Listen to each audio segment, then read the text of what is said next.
Hi, welcome to episode 75 of Pink's Picks Book Recs, commentary from a sort of retired English teacher. The protagonists in Stephen King's Billy Summers and Amor Towles' The Lincoln Highway both suffered severe childhood traumas. How the characters cope with their respective tragedy dramatically affects and informs their future. 11-year-old Billy Summers was alone with his 9-year-old sister when his mom's boyfriend came home in a drunken rage and beat the little girl to death. Knowing he'd be next, Billy locked himself behind the flimsy master bedroom door and grabbed the boyfriend's gun out of a footlocker. When the man busted through the fiberboard, Billy aimed, shot dead center, and killed him. Billy, who acted in self-defense, was absolved of responsibility. His negligent mother was not. Thus, he was sent to a foster home far away. The main narrative opens 30 years later. Billy's an assassin, the best in the business he now wants out of. He's agreed to one last hit before retiring and disappearing. The difference between Billy and other killers for hire is that he'll only do a job if the target is a really bad guy.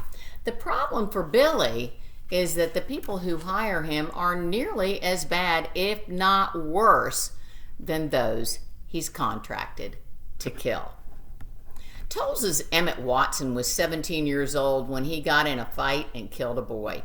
Emmett knew that he'd been an agent of misfortune rather than its perpetrator because the boy hadn't died from Emmett's single defensive blow, but rather from hitting his head when he stumbled. We first meet Emmett 15 months later after he's been released from a juvenile detention center.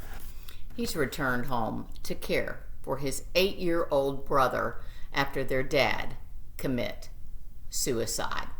Their mother had run off years before.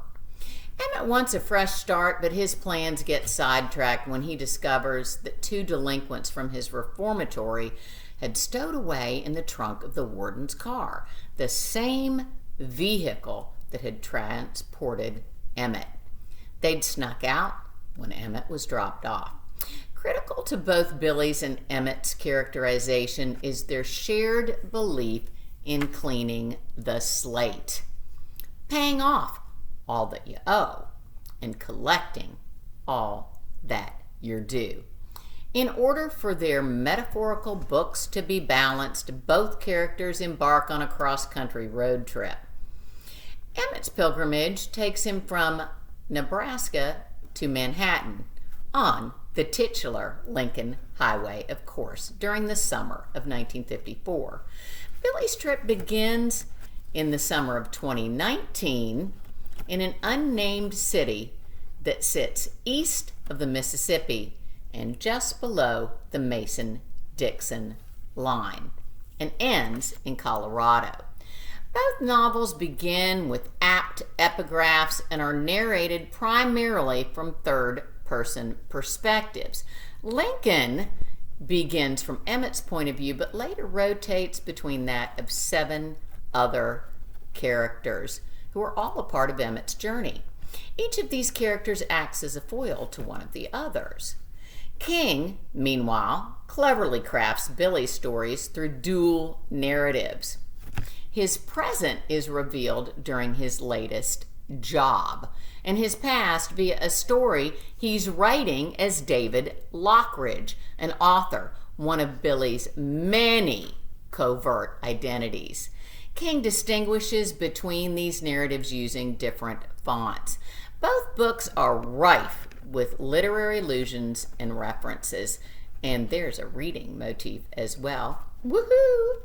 In Lincoln, Emmett's brother is a voracious reader who is obsessed with the fictional Professor Abacus Abernathy's compendium of heroes, adventures, and other intrepid travelers. Billy Summers is also an avid reader with a fondness for Albee, Capote, Dickens, Fitzgerald, McBride, who my students will be reading soon, Vidal, Wilde, Wordsworth, and Zola. Writing as his alter ego, Billy channels Faulkner. Both pieces include references to Shakespeare. Yay! Towles and King are both masters at creating well-drawn protagonists and depicting the relationships they have with other characters. My favorite in Lincoln is Sally. Billy's friendships, due to the nature of his job, are fleeting, which leaves a hollowness in his heart when he must move on. Billy only has 3 deep bonds, and those are with characters who are just as concerned as Billy is with hiding their identity. I loved Emmett and Billy on their journeys. I loved joining them on their journeys, and I give them A's. Next time, I will be discussing Judy Picoult's A Spark of Light. Until then, make good choices and do your homework. Bye-bye.